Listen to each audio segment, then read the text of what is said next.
The time is now 6:30 p.m. and I'll call this meeting to order. Pledge of allegiance.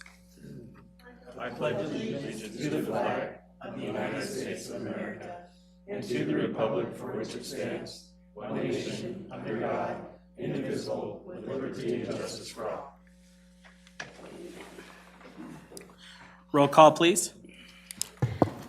Mayor Lofgren. Here. Mayor Pro Tem Ott. Here. Trustee Counterman. Here. Trustee Doherty. Here. Trustee Jeffrey. Here. Trustee Morris. Here. Trustee Strock. Present. Next item on the agenda is the approval of the agenda.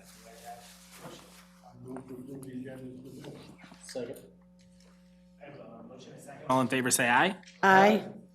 Opposed? The agenda is approved. Next item on the agenda is audience business. Did we have any speaker slips tonight? No speaker slips tonight? Next item on the agenda, I'll turn to Mr. Stamey to introduce our new Public Works Director. So for the board, we have hired Mark Johns as our new Public Works Operations Manager. And Mark started Monday, so he's getting his feet on the ground and his previous experience in Keensburg and Severance, similar positions. So Mark, if you want to just push the button on the. About yourself. Welcome. Thank you. So my name is Mark Johns, born and raised in Kingsburg. Did a little bit of a stint in retail and then actually got a position with Kingsburg as their Public Works Director. Was there for almost 8 years. Then went over to Severance for just a little over a year. And now kind of back into this area and excited to be aboard and, you know, kind of, that's a little bit about me, but if you had any questions or anything I can answer for you as far as my background or anything else, I'm more than happy to answer those. Boy, we're glad to have you. I'll say that. We surely need Public Works to start picking up the slack. You know, I have a big thing I'd like to talk about tonight that involves you, but it might be better if you would prefer to wait till the meeting in the middle of the month. Okay? It's up to you. It's completely up to you. Whatever's fine. I don't know. Do you guys want to entertain? Well, why don't we save it for Mayor Trustee comments at least? Okay, that'd be fine. Are you going to stay around for the whole meeting? Yeah, I'll stick Should be around. short. perfect. Should be short tonight, so. Okay, problem. good. Well, thank you so much for what Yep. you're doing, too. Thank you. You have our confidence, I hope. Thank you and welcome aboard. Next item is the consent agenda. For the benefit of our audience, the items on tonight's consent agenda are the payment approval report in the amount of $231,237.55 and the February 18th, 2020 minutes. Do I have a motion? I move to approve the consent agenda as presented. I have a motion, a second. Roll call, please. Yes. Trustee Strock. Yes. Trustee Ott. Aye. Trustee Morris. Yep. Trustee Doherty. Yes. Mayor Lofgren. Yes. Thank you. And the motion carries 7-0. Next item on the agenda is the action item 7A, ordinance 2020-655 concerning the term of the mayor. Mr. Price, if you have anything to say about it. We've talked about it already, so I think everyone knows, so. This is a shock for me. I wasn't expecting to present on this ordinance tonight, but it's basically an amendment to the municipal code to modify the term of the mayor from a 2-year term to a 4-year term, starting and commencing with the election this November. And that's pretty much it. Questions or comments from the board? Trustee Strack? Go ahead, please. Trustee Morris? We've discussed this before. My position is I think it's a good idea to lengthen the term of the mayor, as we've discussed. 2 years is a short window for an incumbent to get up to speed, to get through the learning curve process, and then really start getting some traction in. I think it's a good move. I also appreciate the provision in there, or the ability that down the road, if necessary, the board can modify that and cut it back to 2. Or whatever, in case the mayor's out of control. Not that we expect that, but I'm in favor of it and I like it as presented. Trustee Strack? Did you want to say something? Okay. You thought it was going to be a short meeting, huh? So I'd like to talk about this a little bit. And so right off the bat, you know, I have to admit, through all the research I've done, that the board has every right to change the length of the mayor's term. You know, and this reminds me of a story about leading a horse that will not drink water. Well, who is it that leads a horse to water knowing it will not drink? Some people would probably just say a foolish old man, Well, possibly the old man hopes the horse may drink before it withers away. So trying to review this with diligence, I looked toward various sources. I talked to our past Mayor Mahoney, and he agreed that it takes 4 years to really do something. He also said that he was sick of it at 6. I talked to a trustee. He or she, it was a she, said no, just didn't even want to talk about it. I know a past Cherry Hills Village mayor who served 2 4-year terms as a trustee and 6 years as a mayor, and quote unquote, he said it was the most thankless thing he had ever done in his life. And I can understand that sometimes. So with that being said, I'm still looking for some kind of resolution, I guess, or something to talk about. And so I went to same thing everybody else is doing right now, is look at the Constitution of the United States. And so if you go to just the second section of Article 2, it says the House of Representatives, which we are, and pardon? Article 1. Yes, Article 1. It says the representatives shall be composed of members chosen every 2 years by the people. And I'll kind of stop there. And I will go to say when they established the Senate, which is a 6-year term, they divided it into 3 classes. And each class, after 2 years, the first class would vacate that position. The 4 years, the second class would vacate. 6 years, the third class would vacate their position. When the founders were working on this Constitution, I don't think they were worried about they had 4 years to get a bridge across the Delaware River. I think they were just trying to make it fair for all people. If you look, the Cornell Law School takes the Constitution and it breaks it down into every case that has been and gone to the courts. It says nothing about every 2 years they will be chosen. So as I go from there, it's kind of still confusing. And when I was a young boy in school, I learned what they called, if I can find it here, the American's Creed. And it was, a contest for someone to write a poem about what they thought, And it said, I believe in the United States as a government of the people, by the people, and for the people, and whose just powers are derived from the consent of the governed. And I'll stop right there because they break it down even more at this one website. And so whose just powers are derived from the consent of the governed? Well, it says every year, I hope I'm not lecturing, please don't take it that way, but every year on election day, American adults have the right and duty to go to the polls and cast their vote about the way they want to be governed. The will of the majority becomes the will of the people, but nothing interferes with the right of the minority to think and say what they like. Nothing interferes with the right of the minority to say what they like or think and how they feel about what's being done. So I'm going to stop right there, or not stop there, but it says the consent of the governed.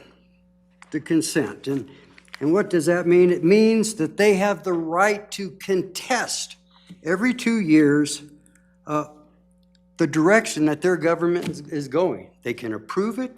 They can say, maybe I don't. But every 2 years, they have a right to contest it. And as Trustee Morris has said, maybe things can go bad. So for me, don't take my right away to consent what's going on. Maybe I don't approve of it. Don't take your right away to contest the election or the way your government is being, the direction it is going, and most of all, don't take it away from the citizens who have that right to contest it as much as they want. And at that, I will yield. Oh, excuse me. I also, I didn't expect to do this at this time. I wanted to make a substitute motion. It was brought to my attention that I should say something about it now, and I would like to amend this amendment to eliminate term limits for all board members. That has to be by vote of the people. Yeah, okay? So anyway, there we are. Trustee Jeffrey? Thank you, Mayor Lofgren. When trustee Strzok referred to speaking with a female trustee member, I would just like to go on record saying that was not me that he spoke with.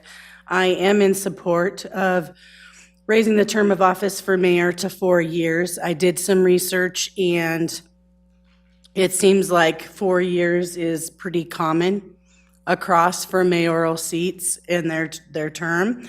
And I think that it is our responsibility as an elected official between being aware of a potential action item to reach out to our constituents and see if they have concerns about it, because we are elected to be representative of our population in the area in which we live. So I feel very comfortable acting on this tonight. Thank you. Else? And I made my comments, oh, Trustee Morris? Yeah, I guess maybe more a point of information for us. Just doing a quick search at the National League of Cities to do kind of a comparison of term lengths across the country. And the best I could find on short notice is a survey from 2006. So take this with a grain of salt. But as far as term lengths across the country, 4-year terms are the most common, 45% reporting. The next group is a 2-year term and only 35%. And then either 1 or 3 or other only constitute less than 20% combined. So Could you please read the next paragraph? one second, please. So, like I said, this likely isn't accurate for today's numbers, but the best I could find from a national survey is almost 50% of all mayors reporting are serving a 4-year term. The next paragraph that Mr. Strzok alluded to is reference to term limits, and I don't have any comments on term limits at this time. So anyway, just a quick point of information. I yield. One point of order. There was an error in the ordinance that's in your packet. There's 2 section 4s. Clause and then the effective date are both numbered section 4. So I I would, think Maureen corrected that in the one she sent Linda. okay, so it'd be section 5 would be the effective date. Just, okay. Anyone else? Shared most of my comments at the last meeting. I do think a 4-year term would allow the mayor to be more effective, the same as the term of any trustee on this board. And the reason it's 4 years for trustees is so that they have an opportunity to be effective in their role. I did want to respond to a couple of the points that Trustee Strzok raised. I don't think anyone here is talking about taking away the citizens' right to vote or have their voice be heard. We're just talking about, do we elect a mayor every 2 years or 4 years? It's not removing the mayor from election of the people.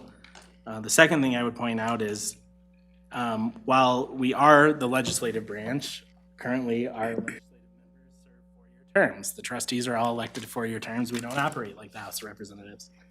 Third point I would make is, if you really wanted to boil down to it, the mayor position is more like the executive in our system of government, and the executive under Article 2 of the Constitution serves a 4-year term. So I guess I really just don't follow many of the points you were trying to make, Trustee Strzok.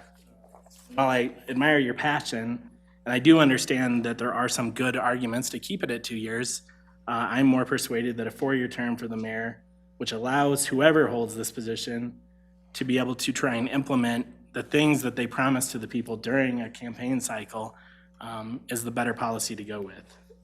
Any other comments from anyone else? With that, I will entertain a motion. I move to approve ordinance number 2020-655, an ordinance of the Board of Trustees of the Town of Lochbuie, Colorado, amending Section 20-2-20 of the Municipal Code to set the term of office for the office of mayor at 4 years. Motion is second. Roll call, please. Trustee Strach. No. Trustee Doherty. Yes. Trustee Morris. Yes. Trustee Lofgren. Yes. Trustee Counterman. No. Trustee Jeffrey. Yes. Trustee Ott. Thank you. Carries 5-2. Next item on the agenda is action item 7B, proposal for materials quality assurance testing. Thank you, Mayor. So this would actually be a request to ratify the town administrator's action for materials testing services with Terracon. So as we gave our notice to proceed to Duran Excavating, and this project is a CDOT project, we had a pre-construction conference with CDOT, and they advised us at that meeting that we needed to have a materials tester on board at the start of the project before we could move any dirt. So John Eddy's here with Martin & Martin tonight as well, but we did get 3 proposals to do the materials testing. Terracon, by the way, is currently doing the materials testing on the County Road 2 project. So the 3 bids we got were, there was a low, medium, and high, and Terracon was a medium, and the main difference was in the amount of testing. The low bidder had included a proposal. And one of the requirements of CDOT is that I think that anytime that concrete's being poured out there, that you have to have a tester on site. So we thought it was easier to go with a firm that had more testing up front, as opposed to have to amend and keep adding additional tests if that were going to be required with a low bidder. So that's why we thought it made sense to just go with the mid-range of the bids, and that's what we have recommended, that's what we've authorized. Questions or comments for Mr. Staney? Trustee Doherty? Isn't the testing requirement information part of the contract documents or the specs? It is, but there was, and if the tests aren't required, that the other held for those, but they just had more tests available under their proposal than the lower bidder. John, do you want to speak to that?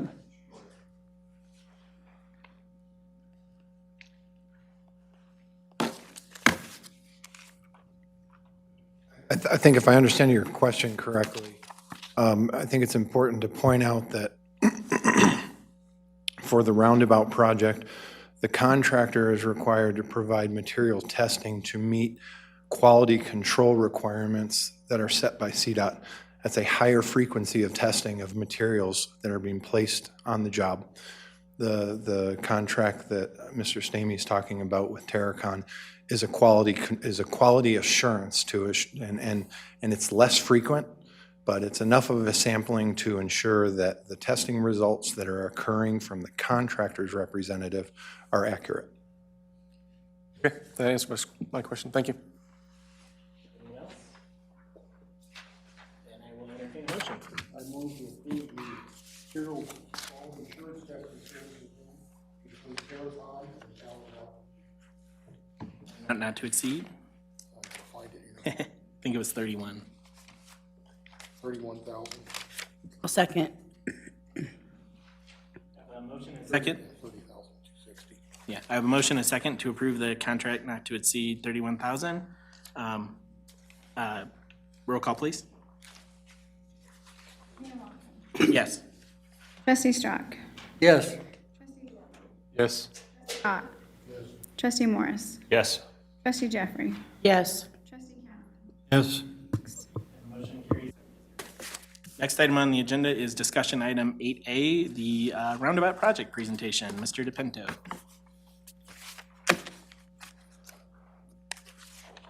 Can you flip one of these, Steve? Thank you.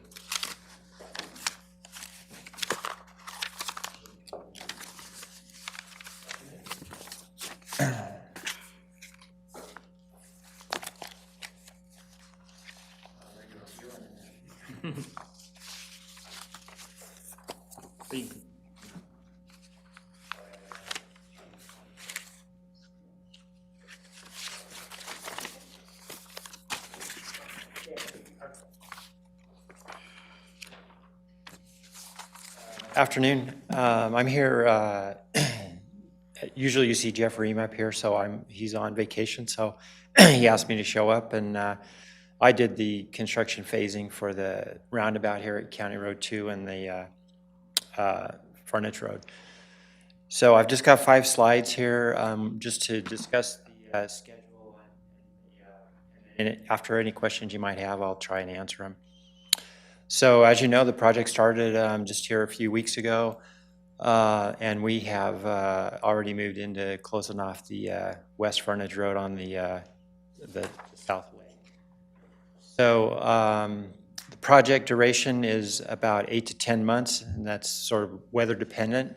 Contractor gets a little extra time when the weather's bad and they can't get out there and work. So that's why the estimated completion date says October, November, and December, but hopefully they can meet that schedule and get that done on the earlier side. So as many of you know, this is a roundabout. I should have said that in the beginning. If you weren't aware of this, I'm sure you are, at the intersection there. And I took a drive through, just back and forth looking at things, and I can see that the need there again. It's got a lot of traffic, and it's a really good way of avoiding some traffic signalization. The diagram on the left there shows the construction phase, which we'll call phase 1. We are in that phase now. So the traffic will pretty much remain in its existing position where it is now while they build what is in the yellow portion of the display there on the left. On the right side of the diagram, it shows what the detour route is for the people that may need to get to that west side of the frontage road. And so we have detour signs. They've already been placed. I drove the route, and then that is closed off at the other end, and traffic's diverted to the east side of the frontage road. There wasn't much traffic or need to access that, and it really helped the construction of the roundabout by closing that south leg on the west frontage road. And I apologize because all these roads are east-west. So if I'm confusing you, just ask me, because I-76 is east-west, the county road is east-west, and the frontage roads are on the east and west side. So if I'm mixing things up, just stop me and ask me to clarify for you, and I'll do that.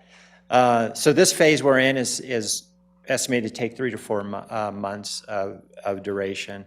And it does have a left turn to get into the business at this point. What the phase looks like in more detail, just a blow up of that diagram I was explaining.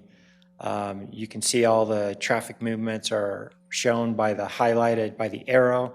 So we tried to maintain a left, and, as I said, and 2 through lanes, and a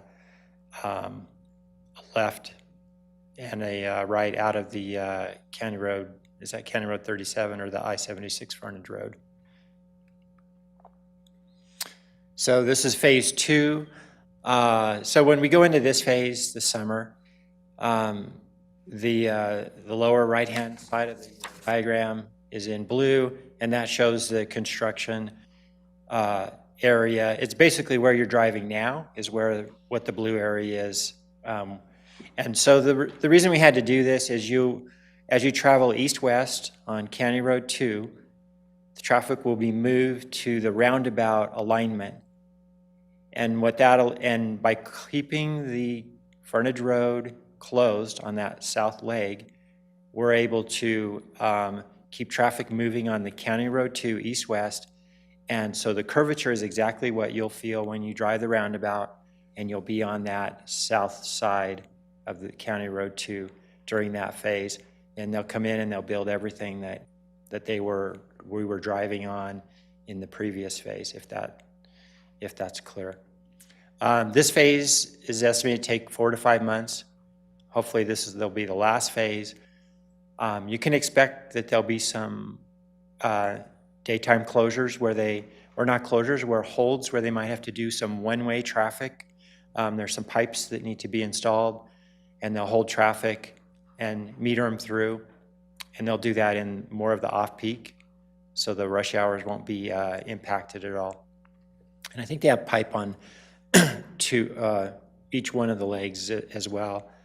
And there may be some night work where they may need to come in and close and detour traffic around, because when you put traffic in a new phase, there's usually some areas that you have to go in and patch and fill and get them to fit.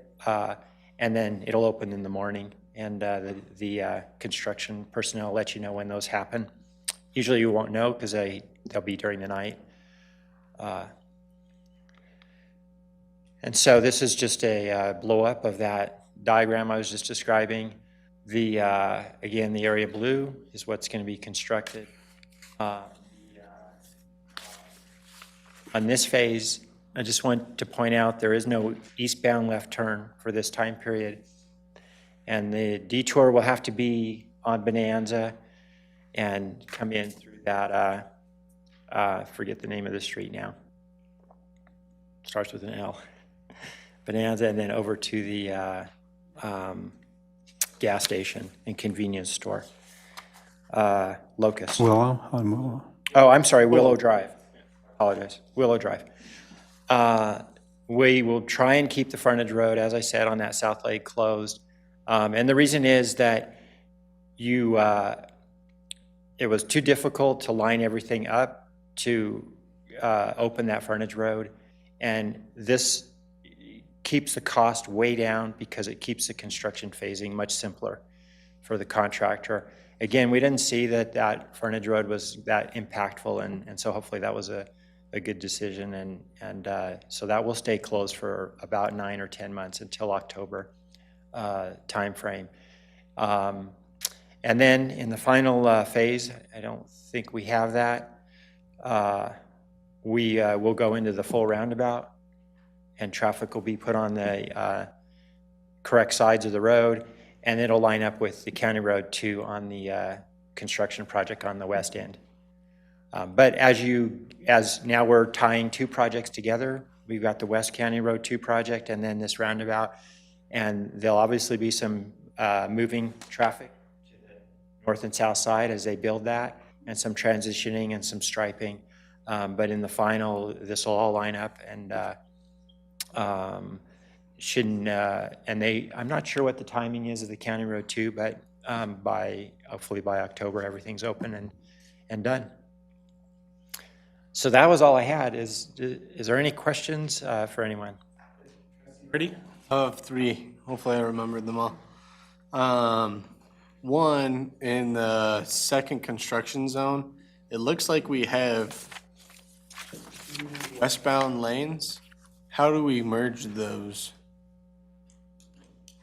Yeah, if I understand the question, on the west, the County Road 2 project, the West County Road 2? Oh, on the roundabout, on this, actually on this image here, you guys show that there's two westbound driving lanes. I'm curious how we bring those together, because they aren't going to hopefully be driving down the left side, or the south side, the entirety. Oh, I see. I'm trying to understand how we're merging those lanes of traffic back together, closer to each other. Oh, it doesn't work. Okay. All right, so let me walk over here. I think I understand. So you're talking about coming from the business access, you're on that. You're on the north you're on side. the north side. Yep. And then If you go through the roundabout, through the roundabout, you're on the south side. And how do we, those are supposed to come together.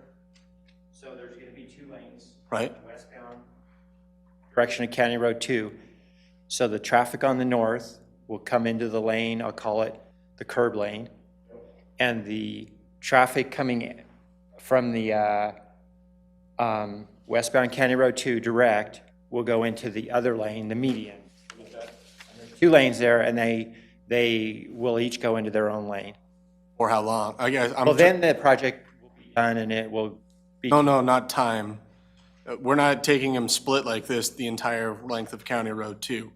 So I'm trying to understand how they come back together, because Yeah. with the other County Road 2 project that's going on, we're going to have a median here at some point in time. So getting these two lanes of the same moving direction traffic back together both on the north side.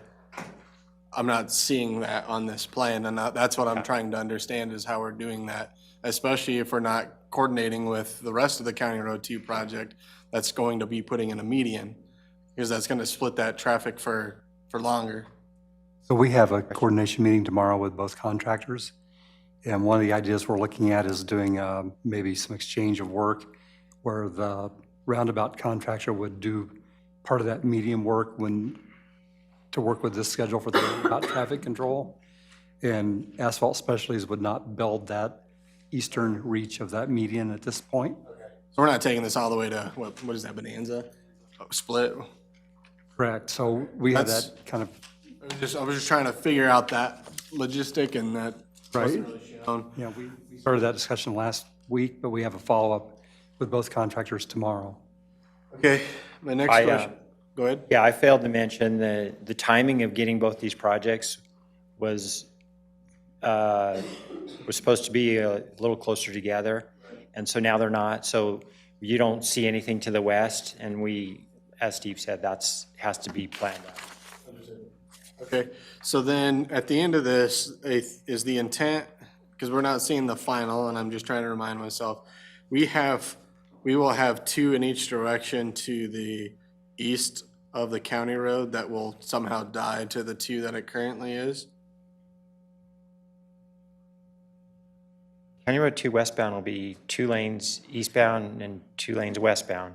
I'm saying on the east side of the roundabout, so between the roundabout and the frontage road, will we have 4 lanes, and then we are somehow getting that down to, or I guess maybe it's one of the lanes is the right turn from the interstate and the right turn to the interstate? Is that the 4 lane?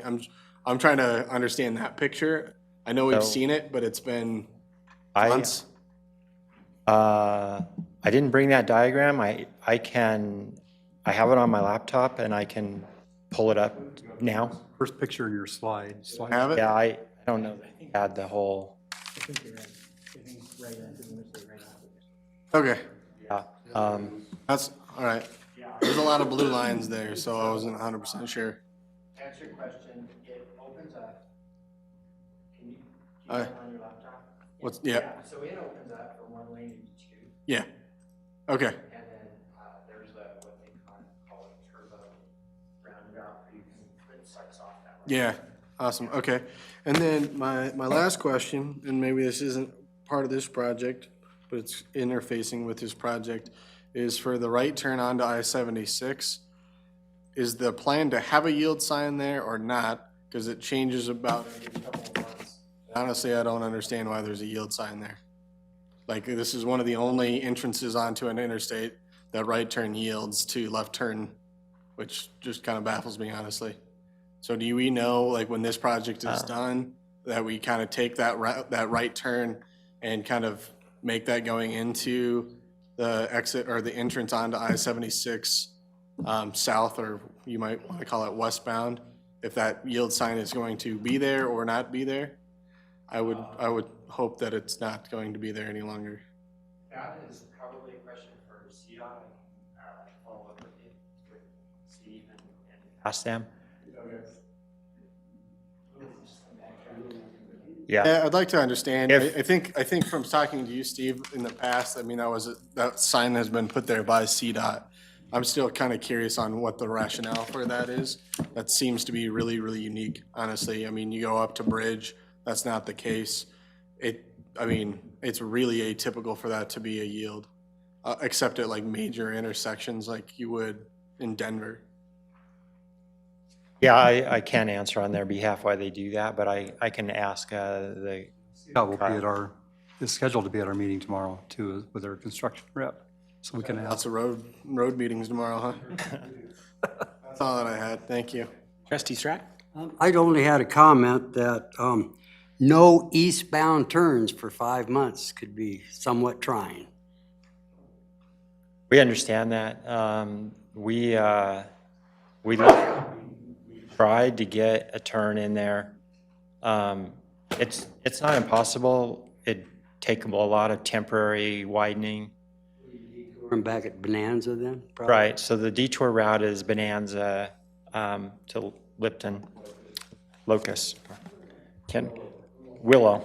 I'm sorry about that. I have Locust in my brain. To Willow. All right.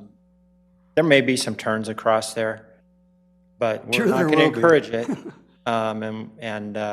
But yeah, we did think hard about that. Thank you. Trustee Drury? Due to that, are we actually looking to ramp up, like, patrolling in that area at that time? Because I'm gonna put money right now that there's gonna be a ton of people trying to turn left right there. And that's gonna just be an absolute nightmare for at least for the first month while everybody's still trying to turn left there. So I'm curious if we want to, especially since we're trying to get this reduced danger, I'm guessing this is going to be a higher danger a couple of months while people are trying to make that forced. So I think it might be good. Talk to Chief about. Our construction coordination meetings as their time allows as well. So. That diagram that you had on before this one? With the yellow? Yep. Let me go to the next one here. Not that one, the other one. Where it had the 2 lanes going east to get together? Here? Yeah, that one. Where is the lane coming off of I-76? And where's that going to go? From the frontage road? So, Coming off of, coming off of 76, going towards the roundabout, where are those then westbound, where are those vehicles going? Because both lanes are going east, right? it's two-way and west. Pardon? It's two-way. It'll be eastbound and westbound on that south side where Oh, there will be, okay. So the alignment, the way it bends is the bend of the roundabout. And so the westbound will be on the alignment of the roundabout, but we'll have both eastbound and westbound traffic on that south leg. So east and westbound are both, those are the 2 lanes that are up there. Point, but there's the arrows, if you get close enough, the arrows show the direction you'll travel. Okay. And Right above the V is, several arrows on there, and it shows where eastbound and westbound traffic will be. I don't know who this question is for, but is the road from the roundabout up to 37, is that going to be widened, or what's going to happen with that? It's widened a little bit. It's not a whole lot wider than it is now. It's just going to have a better approach and curb and gutter I think it's curb and gutter from the gas station all the way through. There's also a median down the middle that splits the north-south traffic. So you can't cross over, and it guides you through the roundabout. And like I said, there's an island there.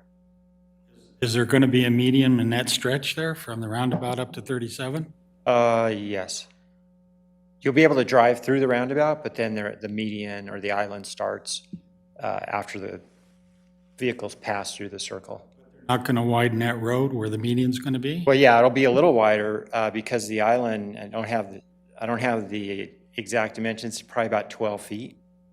So yeah, you've got to widen it because you'll have a 12-foot lane, and then the island's kind of makes a banana shape, I guess, and it's about 12 foot at its widest, I think, and then another 12-foot lane. So, but as it works its way down towards the gas station to the north, it matches the existing frontage road, which is 2 lanes. Thank you. And the idea is that you want to slow the cars down as they get into the circle. And so that's why the island is there, and it's to control the access. And So the median is going to end, and then the road's going to come back together there at the corner of 37 and just be like it is now. correct. All right. Thank you. Forgive the uneducated question. I'm not an engineer or a civil engineer.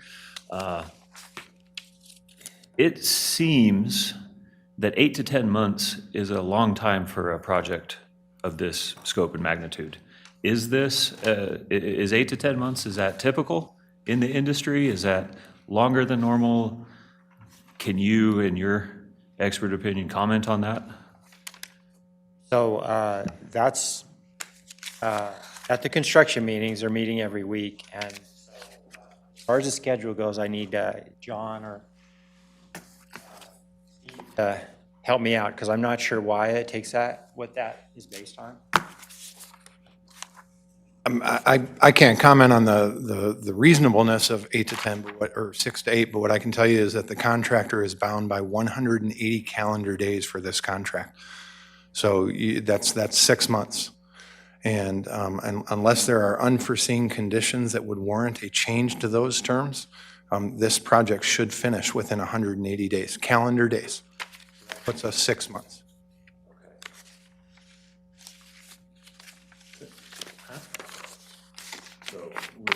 September-ish. Yeah, I was just gonna say, they started in late February, so it'd be late August. They started what, are we week 3 now on this? Yeah, so, yeah, right. Yeah, so 180 days was the time obligation in the contract. No, that doesn't, that doesn't go to November. Right. Yeah. Is there weather days in this? Nope, it's 180 calendar days. Thank you for that. So contractually, 180 days is the window for the contractor to get the work completed? Thank you. I have a question. Trustee Johnson? Is that 180 days for the completion of the roundabout or to end the roundabout? Just the roundabout. That's completion of the contract. Which So- is what? Which is acceptance of the contract. Traffic is in its final configuration. This is for the roundabout. Oh, roundabout only. I'm sorry if that was your question. County Road Roundabout only. 2 That was my project. question, thank you. County Road 2 project, our anticipated completion is at the end of April. Is there a performance bond on this, and is there a penalty if they don't complete by the end of their contract? So sorry, I have to keep calling on Penalty? John, because I'm not the contract administrator. Okay, all right. You're just the traffic guy. There is a performance bond on the contract, and the contractor can receive monetary damages if they do not finish in that time. Thank you. Well, you might as well stay up here, because I'm wildly confused now. They have to be done in 6 months, which means none of these timelines make any sense. So here's the problem I'm having with that. We just went through a year where we kept giving people the wrong timelines over and over and over and over again on County Road 2. And then we just got a presentation with a timeline that you're telling us can't possibly be right. So please don't tell me you're sending me out there to tell our citizens the wrong timeline again. 'Cause I'm getting really tired of that. I'll check the schedule. That's where I got the timelines, but I'll go back and look at it again. Thank you. Anyone else? Thanks for the information. I feel your pain. Okay.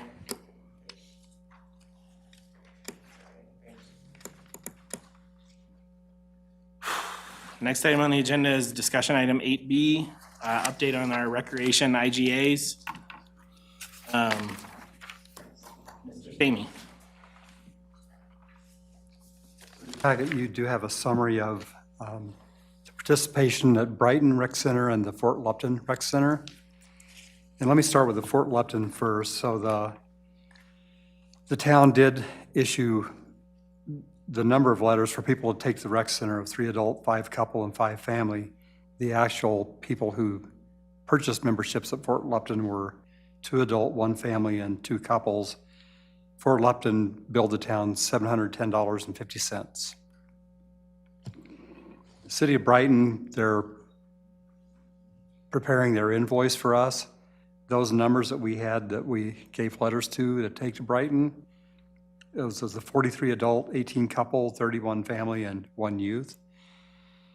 We don't have the actual numbers based on, because we haven't received their invoice yet. And also on Brighton, I went back to the start of that agreement with Brighton, and that was basically a letter agreement with staff between me and Gary Wardle at their rec department. He presented that concept to their board, and their board said, go ahead with that concept. So if we want to do the formal IGA, we need to prepare that with Brighton. Otherwise, we're working under just basically a letter agreement when this was established. Comments for Steve? Trustee Morris? Yeah, thanks for the information. Going back to the numbers for Fort Lupton, did you say those were since we formed the agreement, or was that only for 2020? What? Since we formed that agreement, which was last year.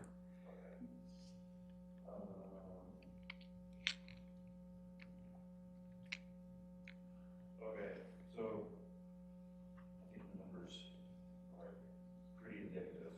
Our the annual administrative cost to us was $1,000 per year, $250 per quarter, if I remember right. Is that correct? Correct, but they did not. They said since there wasn't as much activity as they anticipated, they just billed us for those, for that, less than what they could have billed us for. Final comment right now is more a question, a rhetorical question, is how did we do as far as advertising or getting the word out to the people that Fort Lupton Rec Center was an option?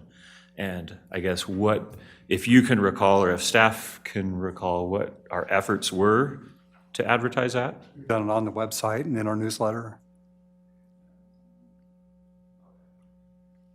Thank you. I guess my comments would kind of echo what Trustee Morris was just saying, which is I question whether the Fort Lupton one still makes sense for us, because the $1,000 overhead to serve, 12 people doesn't necessarily seem to be worthwhile. I think the Brighton one still has a lot of merit. I don't know if we need to do a formal IG or not. I guess that's a question for Chris and Maureen to kind of think about. But for Brighton's purposes, all we do is compensate for the people that use it. I mean, that's a reasonable cost. Fort Lupton paying $1,000 for 12 people to use it probably isn't worthwhile. So I think that's something we need to evaluate, maybe in a little more depth as we head forward. Maybe we try a little bit more advertising and see if that increases the usage over the next couple months. And then at the end of the year, if we still haven't seen any increase, we cut that one off. Brighton, or the Fort Lupton is an automatic renewal unless notice. How much notice do we have to give them? Probably 60, yeah. Okay. So, well, anyway, maybe we just put it on an agenda for early September to look at then, so that we can. At least 30 days. Yeah. Prior to the automatic renewal date. So maybe we spend the summer putting it on the website and the newsletter, encouraging people to at least consider it, and if not, in October, we make the vote. Look at the wrong person. Yeah, I know you're a user. Anyone else? Trustee Doherty? I guess if we have the 30-day requirement from them, I'd like to get information from them a little bit more timely to make that decision. So you're saying that we don't have the true numbers on the invoices? Fort Lupton, we do. Okay, it says on the bottom of it that we didn't. We did get the attachment that's in your packet. It was added after we did this memo. Okay, all right, never mind then. But even then, if we're talking about this later this year and we're just now getting it, we need the information to make a decision.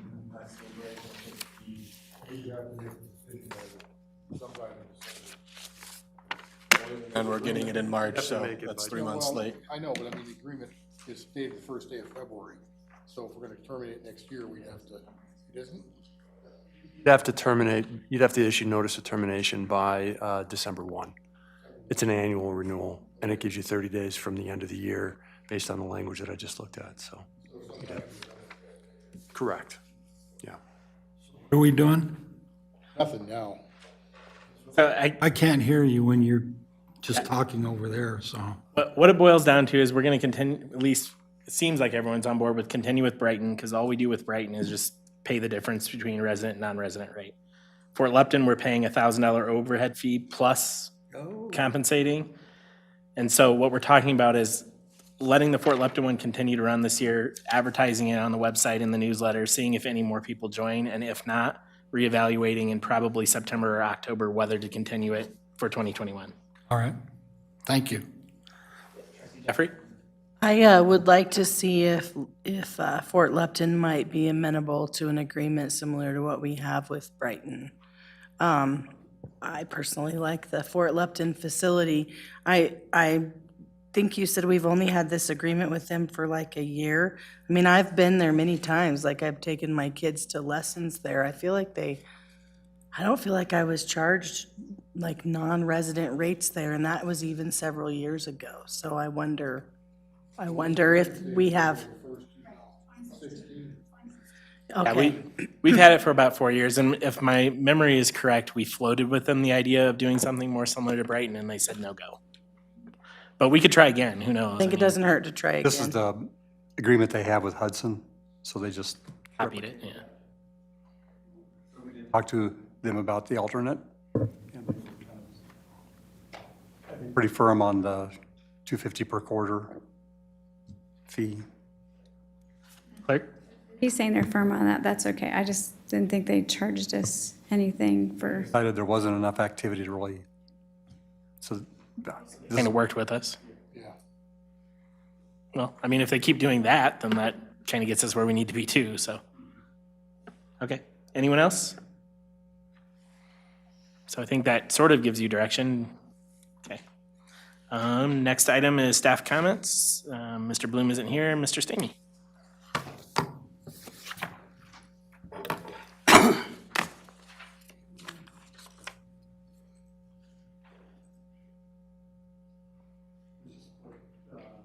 Couple notes here. So I think the primary update that I want to mention is that we did have a staff work session with Brighton staff to talk about a number of things that are of mutual interest, primarily being on County Road 2. So we're going to be preparing a draft IGA that addresses things like the median design between Silver Peaks and Brookfield and between Lockbuoy, and then there are two county developments or two developments in Brighton, how we finish that median.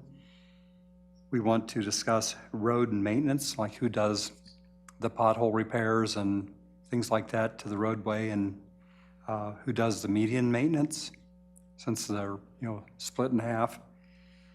Snow plowing, street striping, and also our vehicle maintenance agreement. So we'll be working on that over the next month or two and bring a draft of that to the board for discussion.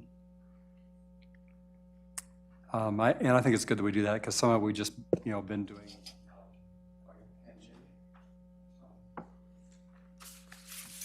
We are working on the coordination of the two projects between the roundabout and County Road 2. CDOT's also involved in some of the roundabout meetings that we're having, their construction coordinator.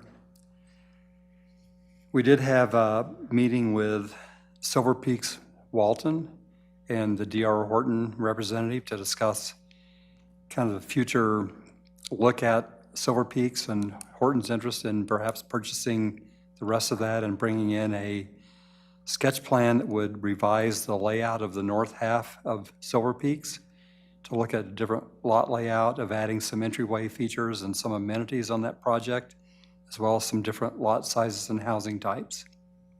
So we will, when they're ready to bring that in, we'll schedule a pre-application, what they're thinking, and we'll share that with the board. They would obviously have to come through the formal process to replat. We've also been working with our water attorney and water engineer on a water resource plan for Blue Lake. We'll maybe have something to present here in the next meeting or two, maybe.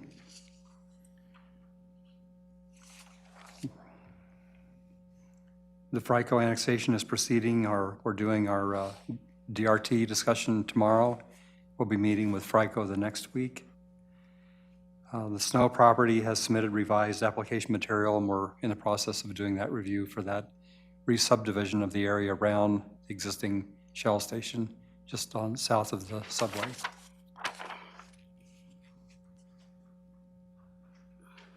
I did attend the several meetings here representing the town. The AdCog meeting I did attend here last week, which they gave a lot of updates on their kind of the transportation planning that's going on. Interesting update on RTD and kind of some of their not so successful projects they're working on right now or trying to get caught up to speed. That's all I have right now. Jack? First of all, you and I talked about the lights on the round reflectors out there on 2. They've placed basically 5 at the places where the traffic is coming and changing lanes and stuff. And I noticed a lot of those things don't have lights on them, which makes me wonder, are we paying for all those lights? And number 2, I came home at 4:30 the other morning, and there was one light maybe just barely eking out anything. And so I don't know, to me, it would be safer if those worked. And it's about 25 lights that, you know, I've had numerous things said to me about what's going on out there, and I'll just leave it at that. But I think that might help. Talk to them about that tomorrow. Pardon? I will discuss that with them tomorrow. Because I know you gave them a week to do it, now it's 10 days, and They had gone out and we're going to check those lights, and I assume they got some additional ones working, but I will remind them of that if it's tomorrow. just the batteries or not, you know. And if Grant leaves early in the morning, he could maybe check them out too. Change the batteries. And the other thing I had, so you're talking about them redoing Silver Peaks up there to the north, 2 things, which is County Road 33. I mean, we might as well just put a 4-way stop sign out there. I mean, the trucks, the semis, the little cars, all still driving right past the road closure things. But my real question was, in all this development, will there be another through street from 2 to 4 besides 33 and 37? I Don't know. I don't know that. Okay, all right, that's fair enough. That's all. Thank you. Trustee Kennerman? I was just wondering, what part does CDOT play in our County Road 2 and our roundabout scheme of things? Well, the roundabout is in CDOT right-of-way. So we also secured a grant for a small portion of that work, but, so we're working, essentially, we're building a CDOT project for CDOT. Yeah, I didn't understand how. But we have to go through the whole CDOT review and approval and processing and reports, and it's paperwork heavy to do a project through CDOT, but it is on their right-of-way. County Road 2 is the town, it's not CDOT. So when we asked them initially to do this, they could have said no because that's their right of way, right? Correct, and they did award us a grant a few years ago to do this project. Trustee Doherty? It's not really about the IGA, but when we meet with Brighton to discuss stuff on County Road 2, it'd be nice if we brought up lighting. Because my understanding from the developer when we met was that they were supposed to put in lights, and that has not been done. And it's dark. So, and I think beyond that, just making sure that it's somewhat consistent as we go down versus, you know, this half's lock buoy, and then it goes to full lock buoy, and it's kind of a mix. Lighting will be on the edge of the road, there will not be median lighting. Okay, but is it going to be the same light, or are they going to have a completely different I looking believe we one? will use the same Where they're- United Power light standard. Okay, theirs won't be blue and ours won't be white, or, okay. Well, and I guess part of it Lighting, too is, but lighting was in our discussion, I just didn't list that there, but we did have lighting. it's not really, okay, fair enough. Just because they're not in, and from what you had said, I think a couple of meetings ago, was that the developer was essentially done with their part. And if that's the case, then there's no lights, and there should be. Jack, did you have more? Oh, I'm sorry. Thank you. Anyone else? Yeah, I did. I actually had the same question about the lighting, so. I did ask Brighton about the lighting on the Brookfield piece, and they were not sure what the answer was on that. So, Trustee Connerman? When we get ready to start the construction on the roundabout, we're going to close southbound frontage road and do all this, are we going to somehow advise our citizens in our newsletter of what's going on? Because I think that's going to be critical that we do that and keep them informed on a monthly basis. we have put that in the newsletter and on the website, and the southbound frontage road is closed right now.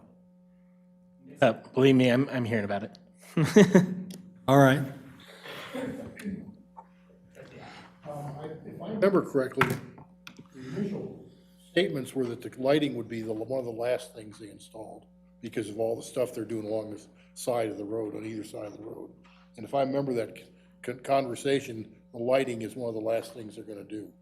Well, if they're done, it's past the last thing, so that's why I brought the question up. County Road 2 isn't done yet. But Their portion their is. portion is. Brookfield, I think down by Brookfield. Brookfield yeah. has the lines I'll follow in up for with the that. electric lights. I'm not worried about lines, I actually want real lights to actually, highlight the road. Anyone else for Steve? The only other quick thing I had, Steve, was since we do have that frontage road closed, has anyone reached out to Bromley or John Splain's old company to ask them if they want to do their work on the frontage road while it's closed? Because don't they have an obligation to expand it or something like that? I think they're still trying to finalize their access permits with CDOT there, but they do have access onto that road. And I think they are intending to start building those soon. It'd be great if they did it while the road is closed It and would no be. one notices the Yeah, work, so. It would be, yep. Okay, anything else for Steve? Okay, then we will move, any other staff comments? Okay, then we'll move to Mayor Trustee comments. Trustee Counterman. No comments? Trustee Morris. No comment. Strock. Yeah, I've quite a few, and actually I want to use that board to draw something, if I could, for my speech. So first of all, I would like the board to consider inviting AAA, the Area Agency on Aging up in Weld County, to come down and make a presentation so that we all know what's available to our citizens. There are tons of things that are available to our elderly, our at-risk youth, our veterans, benefits that, I could go on and on of all the things that are available to them. Classes that we could have out in these buildings for our citizens, as long as you can get 3 or 4 people to show up. So I think it'd be a really good idea to invite them to come to Loch Buoy. Some of the counties recently had what was called a food fair, where they actually had a fair to feed some of the people in their town that, needed a good meal maybe on Saturday or something.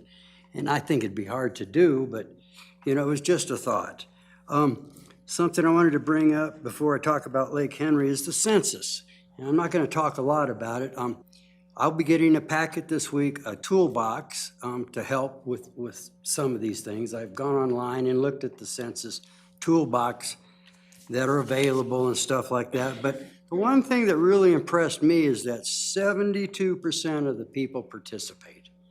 That means every dollar that we have coming to us, we're losing 28 cents. So it's really important for us to get out there and get those people. I've looked at the form and I can understand why you may not want to list the 10 people that live in your house. They may not want to admit that they live there, but it certainly would help. And in the overall aspect of that, if you look at, maybe you want to search your roots in 20 years from now. And a lot of that research is done off of the census, which is in the Constitution too. So that was all I really wanted to say. I wanted to talk about not so much Lake Henry, but would it be all right for me to use that to draw a picture? Sure. I've made a fool out of myself already tonight. So. And can I write on it with this or? Oh, darn. He's out of control. Watch out. So anyway, at first I thought, well, let's take a poll of the board. And how many people here in the last year or so have been out to Lake Henry? Or let's go from there. What was the reason that caused Lake Henry to fail?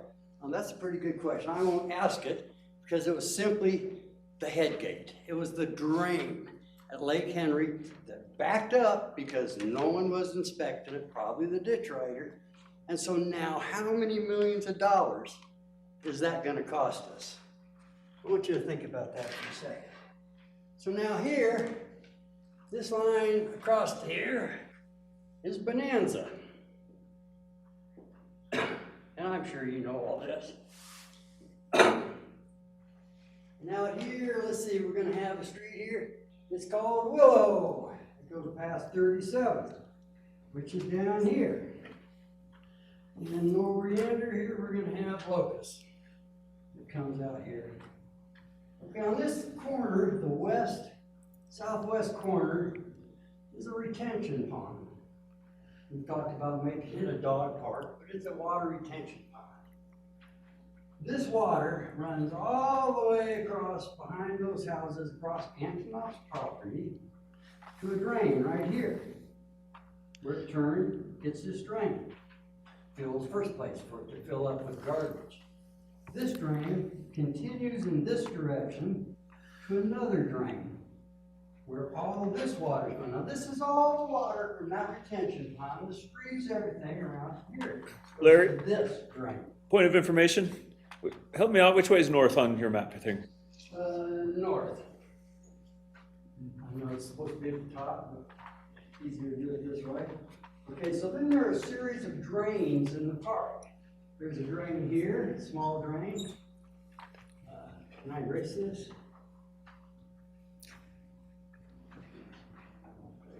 So there's a small drain over here. There's a bigger box right in the middle of the park where all the play things are. The kids play on. Another box over here. Over here is the outhouse that we have out there, the public bathroom. We have another drain box here. And here we have this box that heads across and out of our way down 37. Well, right up here is the school. All right? Johnny in there.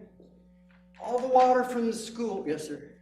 Sorry to interrupt again. Could you rotate that a little bit so the rest of the board could see? Move, okay? You see that better? Yeah, that's. Okay, so all the water from the school, oh, I forgot a street here. Dot, dot, dot, dot, dot, dot, dot, dot. This is Zante that runs through there. Okay, all the water through the school runs through this big ditch across the Leo Sachs Park, runs all the way down this ditch, past the street, whatever they are. Go on and on. So anyway, this water that is accumulating here goes to this ditch. There is a tube that goes up here, and actually it's on the side. It doesn't exit right here in this box. It exits in a tube that comes from Santee. So all the water in the street is coming right down here into a drain here. This water is mixing with that water, and it exits on this side of that box. From this box, dot, dot, dot, dot, dot, it goes to the biggest drain in our park. At the same time, all of this water is coming down, crosses in. That's a lot of water just from the school. Anyway, it enters into this box. Okay, so in this box, you have a drain here, you have a drain here, and you have a drain here. Of course, you're saying this whole park is a flood zone, and it's supposed to be due. So when this doesn't work, then it overflows. But when this works, it works great. So when this comes across here with the water, it hits this box. This box also receives storm water from Santee Street. So you have water coming in, water going in here, and then it exits here. The problem I've heard is we have a little problem in here. Somebody could fix that. It's a matter of how much water is flowing in that pipe. So when you get over here, there's still another storm drain here that's entering this box. This pipe enters this just outside of this box that we have a fence around. And then this pipe drains to this box. We had, what was it, black I forget the name of the engineering company that did this, you know, and basically, so you have Diamondback Engineering, you have a big pipe. And when there's so much water in here that it's not working, it's just gonna spill out. But when all these drains are clean, that water runs even in the summer. And this is the time of the year to be doing something about the drains in this town. This water runs through there like you wouldn't believe, and it works fantastic. You don't need a Mario trench across the park, which ruined our football field for the kids. So what's happened, if you go out there, you'll find that this drain is completely plugged. There's crap coming through here, and I can't tell without cleaning this out what this is like. This is not even visible. You go to the next drain over here, this is not visible. This drain is not visible, and there's so much junk coming through.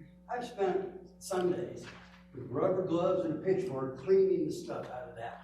And there are needles, there are beer cans, there's this effluent, you know, we're talking anything you could do to give it to the kids, because this weekend when I went out there, the ground is just saturated with what has run out here, the scum. And so you go to this drain is not visible, it has not been cleaned. This drain is not visible. So when they're not cleaned out, all this water can do nothing but saturate that entire playing field. As it goes around here, the same thing. And that's really all I have to say is why we can't clean that out is beyond me. And I would clean it out before maybe it cost us $1 million, you know? So that's my exaggeration. I enjoy that. Well, I'm glad you filled us in on that, Steve, Larry, but I think that in the future, that's the kind of thing you should be contacting Steve about so he can direct staff to take care of it. I mean, the worst part of that whole thing for me is you talking about going out there and doing the work yourself. That should not be happening. Well, no, it shouldn't. Our park shouldn't look like that. Yes, You know, but and so I haven't done it in a couple of years, but, you know, I was stopped by the police department doing that, and the officer said, well, you just look like a good citizen to me. So that was all. I think we should do something about that, and I think, you know, we've got a fair gripe that, you know, we haven't had the staff and ability to do that, but that's an important part. So in the past, we have had Ramey with their jet truck clean those drains.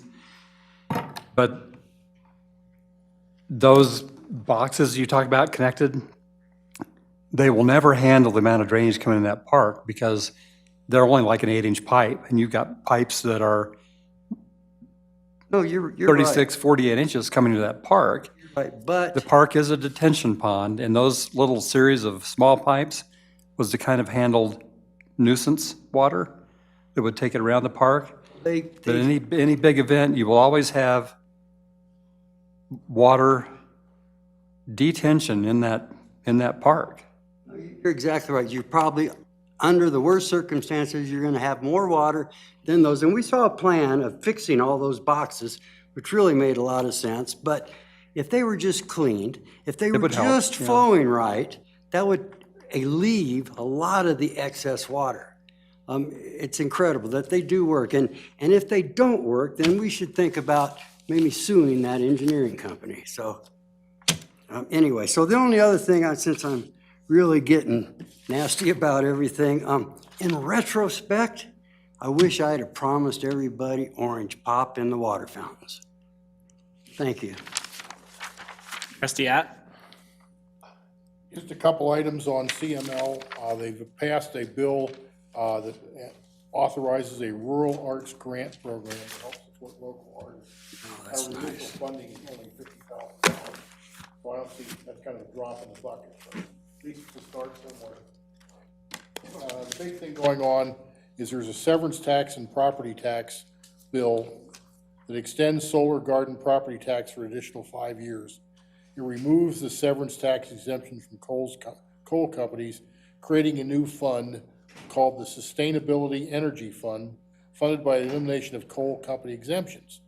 CML opposes it for several reasons. Severance taxes are working as written, leave them alone. The elimination of exemptions should go to direct distribution, not to just a few. And this bill will divert severance tax to places that currently do not receive any severance tax. And it also, they feel it violates the single purpose bill because there's 2 items included in this bill. The other thing they're doing is, there's a move to unencrypt police radio communications, which they would feel that would be CML feels that would be a danger to the public if they could listen in on what's going on with the police radio. So, but that's right now, and it's also an unfunded mandate. And the only other thing is they've got going on is they're cleaning up the election bill from last year, and then the public real property tax index, they're gonna oppose unless it's amendment. It did come out of committee at 6-5, but the sponsor of the bills talked to CML and said they would work with them to get amendments and make it acceptable to CML. That's all I have. Cool. Trustee Doherty? Trustee Jeffrey? On the subject of CML, I don't know how often you all check your trustee email, but we got an action alert request from them earlier, so just. Today? Yep, 12:04 today. I encourage you all to take a look at it. They're asking us to contact our senators, so I wanted to point that out. I have an update on the census information. I heard back from people right away and asked a few questions and got some really great resources that I'll be sending out to those of you that said that you're interested. You know, I don't have a clear-cut answer as to like how big the committee should be or what we should be doing, but I'll just read to you what Wen, I think, is how you pronounce that person's name. The committee can be as small or as large as you want it to be. There are no specific requirements. The Denver Public School Census Committee has 2 main teachers and several volunteers.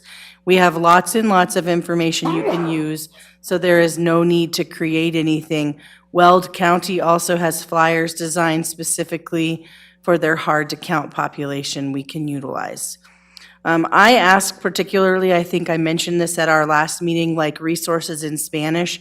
The flyers that they sent have English and Spanish on them, so I really appreciated that. And I think that we are going to find ourselves most effective by just encouraging people to participate in the census. You know, and if you're on any Facebook groups, like sharing these resources, like I don't know that I feel at this point, given the timing of when they're actually going to start collecting data, that we need to try and get a whole committee together and do a meeting, but I will share out the resources and encourage you to share them out with people that you have in contact with. I'm on a lot of Facebook groups. I'll start putting plugs out, like I can put it out on Nextdoor. I will send it out to district employees. Census data is completely confidential. That is the most important thing people need to know. If you have friends that do have family members that are undocumented, it is kept confidential, and that's per Title 13 of the U.S. codes. And there is one of the flyers that talks about that specifically. So it doesn't hurt anybody to give that information. And to Larry's point earlier, the more people that can complete it, the better data we have and the more equipped we are to make the right decisions for the people that live in our town. So be watching for that information from me as well. And it's just like, I don't know, I have one idea. I don't know if this is even possible. I remember during the presentation, they talked about encouraging people to get on the internet and complete their census information that way. I'm wondering if we couldn't set up a location here, a couple of stations where people could come in and complete their census information for those people who don't have internet at home. I will be asking the district if they would offer that in their offices at our schools as well. That's all I have right now. But confidentiality concerns with that. That would be my only hesitation. I don't have anything tonight. I did, because Trustee Strock raised the concern earlier about term limits. I mean, if that's something the board wants to discuss, whether we want to put that on the ballot, we can add it as a discussion item for next meeting, I guess, if we want to run a ballot question concerning term limits. I seem to remember Trustee Strock being against running that question in the past, but hey, it's a long Filibuster. So that will add to a future agenda, and with that, I don't have anything else. Do I have a motion? Move to adjourn. Second. I have a motion and second. All in favor? Aye. Opposed? We are adjourned at 7:50.